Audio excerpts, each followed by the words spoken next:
closing time. You don't have to go home, but you can't stay here. I know who I want to take me home. I know who I want to take me home. I know who I want to take me home. Take me home. The NFC now, starting off with the NFC East. It used to be one of the most toughest divisions to play against over the past couple years. This year I think it's slowly died down with Plexico out of New York. Philly's always been that middle of the road team. Dallas has lost T.O. And Washington, they've gained some, but they haven't made much. But I got the Eagles going first because I think right now they're the team that has that all-around play that can get them back to the playoffs. And definitely will probably be back in the playoffs. I got Dallas in second. I think Dallas would probably be another wild card contender again, however the end of the season goes for them. Tony Romo, he's still a pretty good quarterback, but without T.O. you lose a lot of double team and a lot of open receivers that you had when he was there.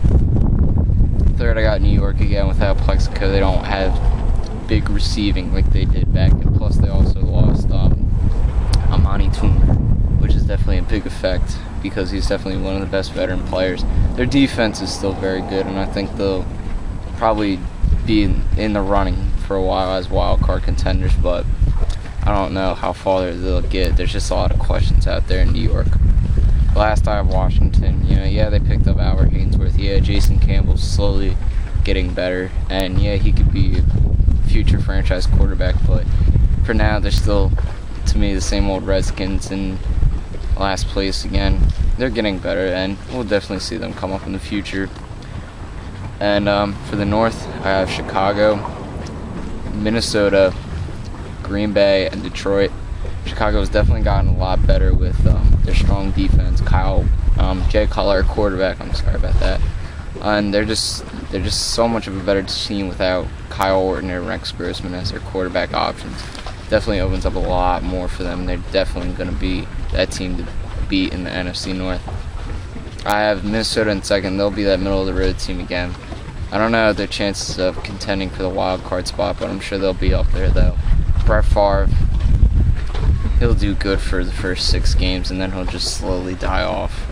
It's probably what happened last year in New York. It'll probably happen again this year in Minnesota.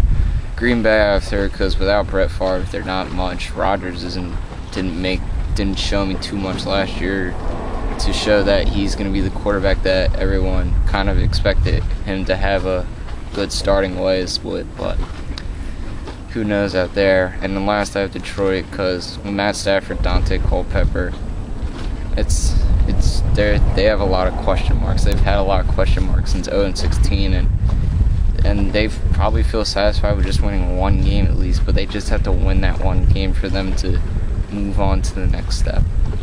In the South, this was definitely a hard division to pick. I got Atlanta, Carolina, Tampa, and New Orleans. Atlanta, Matt Ryan, he's an amazing quarterback, amazing receiving core out there. The middle of the road defense, definitely team to beat out there in the South. Carolina I have in second, contending for the wild card spot. They're still as pretty good as they were last year until the playoff run. They'll still be pretty good, and they'll still be contenders. In third place, I have Tampa. Tampa, a lot of questions with the starting quarterback, who will be it and who won't, and just a lot up in the air with that. They're slowly dying down a bit from last. They're not going to be as good as they were last year, in my opinion. Last I have New Orleans because they can't seem to get it right together. I mean, maybe this year they'll improve a little bit, but they got all these good players. You think, they're going to be good, but they just can't seem to piece it out together out there. And in the West, finally, I have Seattle,